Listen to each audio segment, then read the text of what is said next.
A paz de Deus, nosso Pai, e de nosso Senhor Jesus Cristo. Este é um canal de opinião, reflexões e análises bíblicas. Por gentileza, da onde você está ouvindo esse vídeo, por gentileza, coloque aí nos comentários da onde é que você está ouvindo esse vídeo, passando no nosso canal. Não esqueça de compartilhar nossos vídeos, de ativar as notificações, porque toda a notificação que sobe na plataforma digital, você recebe o nosso vídeo de primeira mão.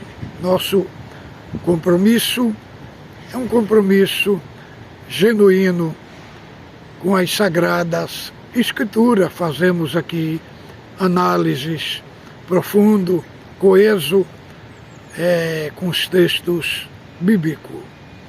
Irmãos, eu recebi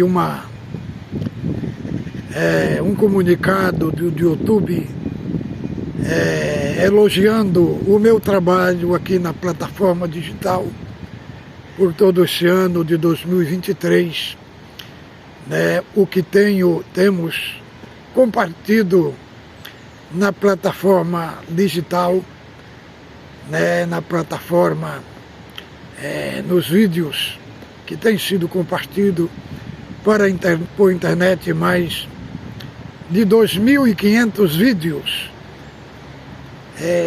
mais de 2.500 visualizações. Tem sido enviado os nossos vídeos. Então é momento de a gente ficar contente, e saber que o nosso trabalho está sendo um trabalho seríssimo, com dedicação naquilo em que fazemos. Irmão, o nosso assunto de hoje, nós vamos falar sobre os paradoxos da fé. Para isso, nós vamos ler a carta do apóstolo Paulo, que ele escreveu aos Filipenses, do verso 1 ao 18. Se há, pois, alguma exortação em Cristo, alguma consolação de amor, alguma comunhão de espírito, se há entranháveis afetos e misericórdias, completai a minha alegria, de modo que penseis a mesma coisa e tenhais o mesmo amor, sejam unidos de alma, tendo o mesmo sentimento. Nada façais por partidarismo ou vanglória, mas por humildade, considerando cada um os outros superior a si mesmo. Não tenha cada um em vista o que é propriamente seu, senão também o qual é do outro. Tende, em vez, o mesmo sentimento que houve também em Cristo Jesus, que ele, subsistindo em forma de Deus, não julgou como usurpação ser igual a Deus, antes a si mesmo se esvaziou, assumindo a forma de servo, tornando-se semelhante de homens e reconhecido em figura humana. E a si mesmo se humilhou, tornando-se obediente até a morte de cruz, pelo que também Deus exaltou soberanamente e lhe deu um nome que está acima de todo nome, para que o nome de Jesus e sobre todo joelho dos céus e da terra e debaixo da terra toda língua confesse que Jesus Cristo é o Senhor, para a glória de Deus Pai. Assim, pois, amados meus, como sempre obedeceste, não só na minha presença, porém, muito mais agora na minha ausência, desenvolvei a minha salvação com temor e tremor, porque Deus é quem efetua em vós, tanto querer como realizar, segundo a sua boa vontade. Fazei tudo isto, sem murmuração, nem contenda, para que vos torneis irrepreensíveis, sincero, Filho de Deus, inculpável, no meio de uma geração corrompida, na qual resplandeceis como o astro do mundo, preservando a palavra da vida, para que no dia de Cristo eu me glorie de não ter corrido em vão, nem me esforcei inutilmente. Entretanto, mesmo que seja oferecido por libação sobre o sacrifício, serviço da vossa fé, alegro-me com todos vós e congratulo, assim vós também, pela mesma razão, alegrai e congratulai-vos comigo. Então, esta a palavra de Deus que nós vamos abordar e vamos tirar aqui os paradoxos da fé. O que é um paradoxo? Um paradoxo é quando temos duas verdades e parece se contradizer. Parece que ficamos com uma e abandonando a outra. Mas, na mente de Deus, essas duas verdades aparentemente contraditórias, elas se harmonizam. Aqui é a carta do apóstolo Paulo aos Filipenses. Ali tinha um problema entre duas irmãs, começaram a fazer disputa, tomar partido ali, que era Evódia e Sintique. As duas não combinavam muito bem. Então o problema foi levado para o apóstolo Paulo, aquele assunto. Aí ele falou: nada façais por vanglória ou contenda. Cada um considere os outros superiores a si mesmo. Quer dizer, a vanglória é uma glória própria. E ali estava tendo aquela competição. Só que o assunto do apóstolo, ele vai além daquelas duas irmãs. É um assunto muito gigantesco, enfatizado aqui. Nós temos um paradoxo e muitas vezes muitos não conseguem compreender, como a Trindade. São Pai, Filho e Espírito Santo. São três pessoas distintas e, em essência, são o único Deus verdadeiro. E aí, muitas vezes, nós não conseguimos conciliar essa verdade. Como é que três... Como é que três... Um mais um e mais um é um. Na nossa matemática, mais um é 3. Mas no aspecto da divindade, mais um é um. É o único Deus verdadeiro. Por que nós cremos? Porque está na Escritura Sagrada, irmão. Muitas vezes não harmoniza bem na nossa cabeça. Na nossa cabeça parece que não harmoniza bem. Mas em Deus está tudo unido, está tudo ligado, está tudo bem harmonizado. E como que nós entendemos esse paradoxo? Pai, Filho e Espírito Santo são três pessoas distintas, mas é um Deus, é o único Deus verdadeiro, como está lá em Deuteronômio capítulo 6, verso 4. O Senhor, diz o Senhor Israel, o Senhor é o único Deus verdadeiro. E como harmonizar a Trindade? Do batismo, lá está escrito, batizar em nome do Pai, do Filho e do Espírito Santo. Não fala batiza em nome do Pai, em nome do Filho e em nome do Espírito Santo, não. Ali é o único nome para as três pessoas.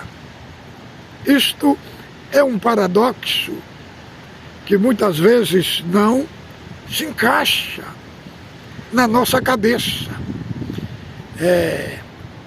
Não se encaixa dentro da nossa cachola aqui.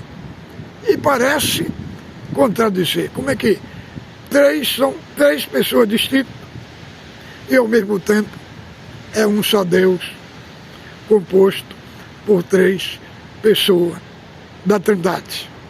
Deus é 100% Deus, Cristo é 100% Deus e o Espírito Santo é 100% Deus.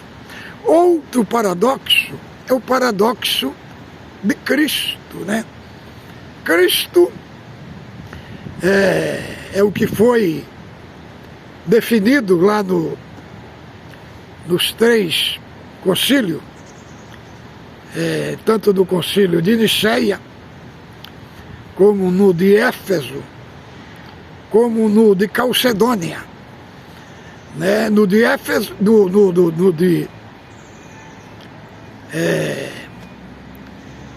no concílio lá de Niceia, tinha um presbítero, ele era presbítero de Alexandria, eles chamavam Ário. Ele falava que Cristo era uma criatura, era a primeira obra criada de Deus.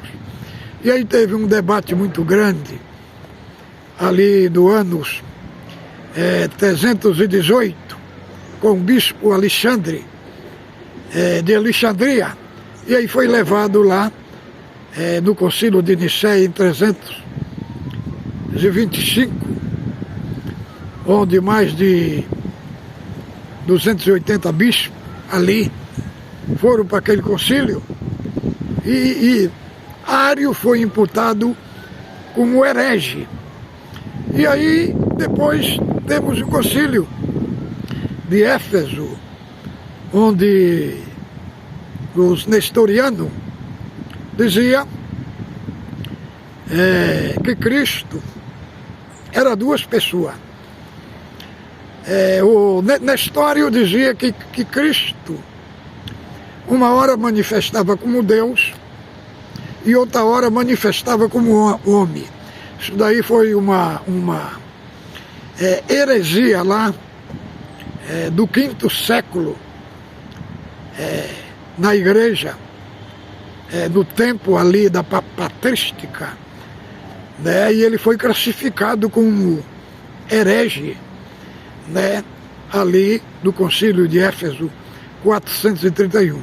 E aí temos o concílio de Calcedônia 451, que foi definido ali por todas as vezes que Cristo era 100% homem e 100% Deus. E ali eles colocaram a palavra técnica, natureza hipotástica de Cristo, né? Esse daí é outro paradoxo, natureza hipotástica, querendo dizer, Cristo é 100% homem, 100% Deus. As duas naturezas não se misturam, né? Como tinha outra heresia ali, que era chamado de monofisismo, que dizia que as naturezas de Cristo, elas se misturavam e formavam uma outra pessoa, né? Já o nestoriano, ele dizia que Cristo tinha uma hora que manifestava como homem, tinha hora que manifestava como Deus, que os atributos da divindade eram manifestados na sua humanidade. Mas o concílio de Calcedônia, concílio cristão 451, definiu não, que quando Cristo opera, é o Deus homem operando, né, irmão? Então, é por isso que aqui em 2 de Filipenses, nós vemos que Cristo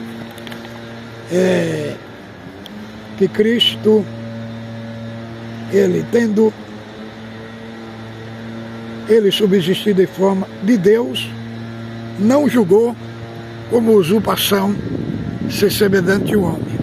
Quer dizer, ele era Deus e ele era homem. O que significa? Não teve por usurpação. Ser semelhante aos homens. Porque, irmão, ele não abriu mão da sua divindade, né? O que ele abriu mão foi da sua glória, de não ser glorificado como Deus na sua humanidade. Então, ele se tornou homem, 100% homem e 100% Deus. Agora, essa usurpação, o que significa, irmão? Foi que ele tomou uma posição na sua humanidade. É igual, por exemplo, o dono de um atacadista. Ele é o dono daquele atacadista. Aí ele resolve pegar as caixas lá no caminhão e descer. E ser um ajudante, um chapa. Né? Mas não significa que ele está fazendo aquela função ali, não significa que ele deixou de ser o dono. De ser o dono da empresa. Apenas ele tomou uma posição. Então, foi isso que Cristo fez. Ele desceu, foi gerado por obra do Espírito Santo, nasceu de Maria, participou das nossas dores, do nosso sofrimento, né? Porque foi com a sua carne, através da sua carne, que ele morreu, deu sua vida por nós, nos redimiu e nos resgatou. Mas para isso, diz a palavra que ele se fez menor do que os anjos, tomando uma forma humana. É 100% Deus e 100% homem. Então, quando falamos da natureza hipotástica de Cristo, estamos falando que Cristo é 100% homem e 100% Deus. O que significa isso? Significa que as duas naturezas não se misturam. As duas permanecem unidas. Isso se chama natureza hipotástica. Isso daí foi defendido lá pelo Concílio de Calcedônia em 451, que definiram que Cristo tanto é Deus como é homem, e uma só pessoa. Já os nestorianos diziam que Cristo era duas pessoas, né? E isso foi uma grande heresia. Então Cristo tem duas naturezas unidas em uma só pessoa. Então, como vamos entender? Então, isso é um paradoxo que na nossa mente não encaixa. Como que uma pessoa vai ter duas naturezas e sendo uma só pessoa? A diferença na Trindade e Cristo é porque na Trindade é uma só natureza e três pessoas distintas. Cristo é um pouco diferente. É duas naturezas unidas e uma só pessoa. Então, irmão, quando nós lemos aqui a carta aos Filipenses, nós vemos aqui, na humilhação de Cristo, fica formando um V da descida. Ele desce pelo lado, se humilhou, como diz aqui na Escritura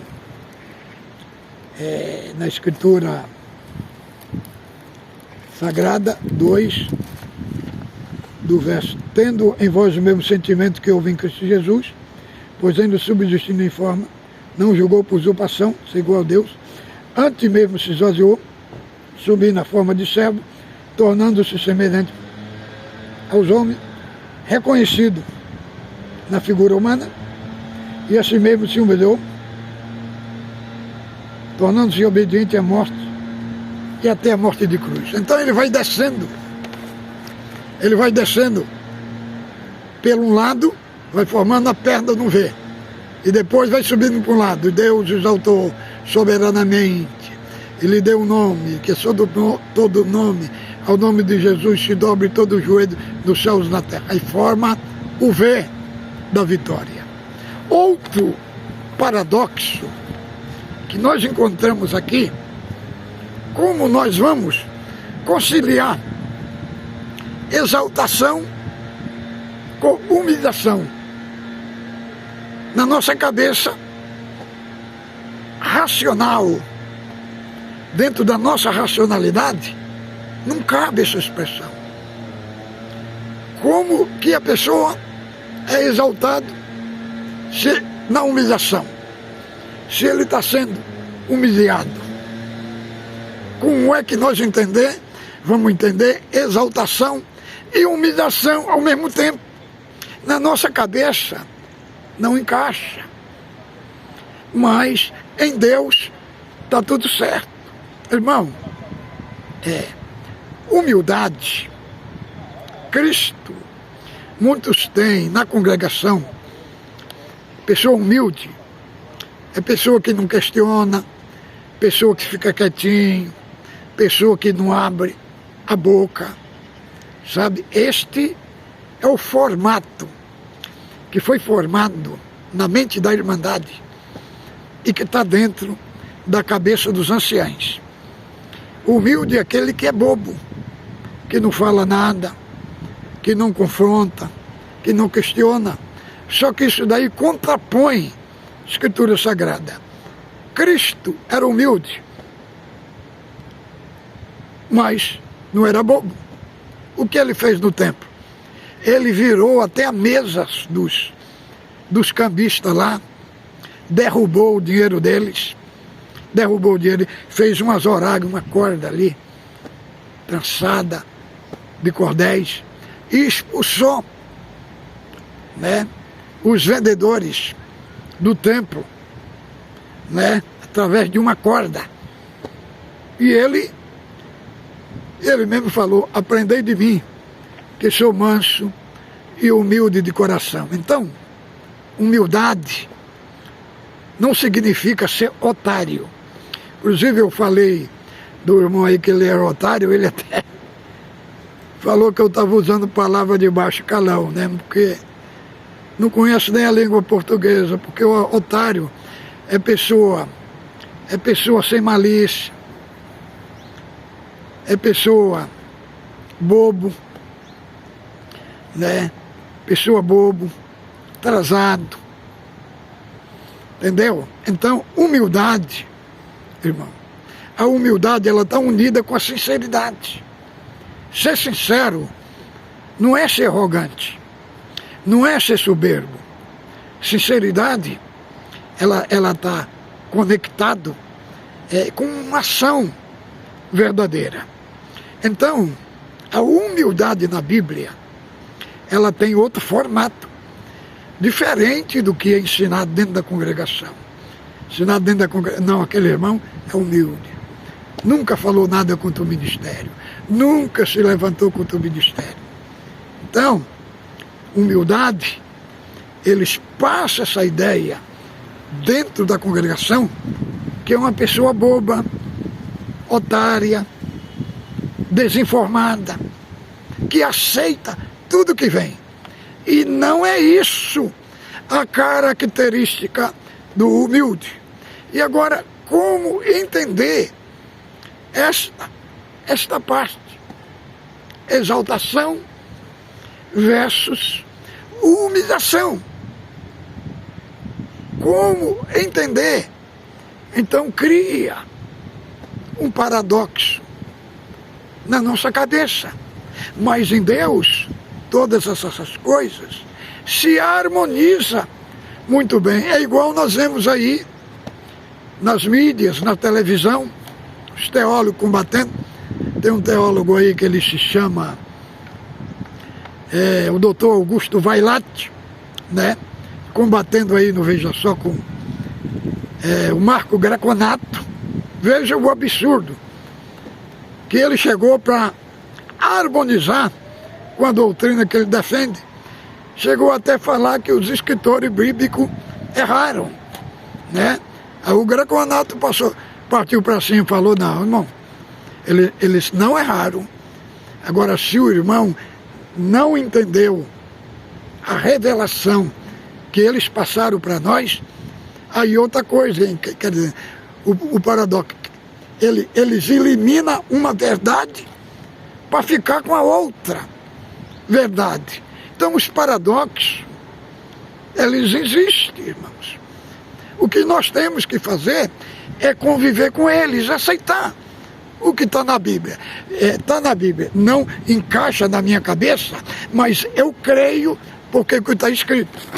Agora, o outro paradoxo, aqui o último paradoxo, tem aqui do verso 12 e 13. Assim, pois, amados meus, como sempre obedeceste não só na minha presença, porém muito mais agora na minha ausência, desenvolvei a vossa salvação com temor e tremor. Aqui está escrito que é para nós desenvolver. Agora, o 13 fala assim, porque Deus é quem efetua em vós, tanto querer como realizar. E agora, como vamos entender? O 12 fala que é nós que temos de desenvolver. O 13 já fala que é Deus que realiza. E como entender essas aparentes contradições? Porque, irmãos, porque Deus é que capacita o homem. Mas nós não somos salvos. Por que desenvolver? Se nós já somos salvos, por que nós vamos desenvolver? Verdadeiramente nós somos salvos. Mas essa parte de desenvolver, aqui está falando da santificação, do processo da santificação. E como conciliar essas duas verdades? É Deus que nos capacita para desenvolver e é Deus também que nos leva até o fim. E agora o último paradoxo é como conciliar sofrimento com alegria. E aqui Paulo vai falar aqui, entretanto, e antes ele fala, né? Fazei todas as coisas sem murmuração, sem contenda, para que sejais vós, torneis irrepreensível, filho sincero e inculpável, no meio de uma geração convertida, corrupta, a qual resplandeceis como um astro do mundo. Quer dizer, a salvação, ela já aconteceu em nós. Agora, como que nós vamos resplandecer? Nós vamos resplandecer praticando, né? Praticando a verdade. Essa salvação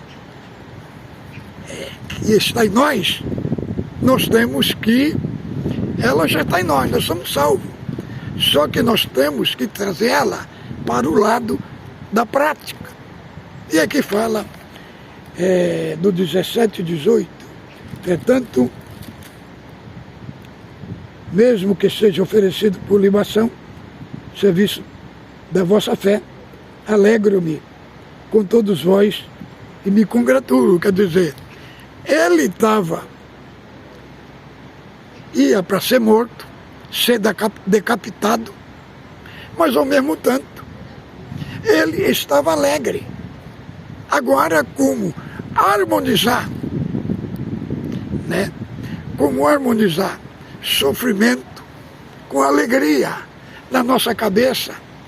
Parece que não entra, né? Mas em Deus todas as coisas estão harmonizadas. Então, irmãos, trago aqui com muita alegria esse texto aqui do paradoxo da nossa fé. O importante é fazer como Paulo fez lá em 9 de Romanos, no seu cântico de adoração. As coisas que ele não entendeu, ele falou, profundidade da riqueza, tanto da sabedoria, qual inescrutável é o teu caminho. Quer dizer, o que eu não entendo, eu glorifico a Deus. Então, este assunto que Deus traz para nós aqui, irmãos. A nossa alegria, a nossa exaltação está na nossa humilhação. Por quê?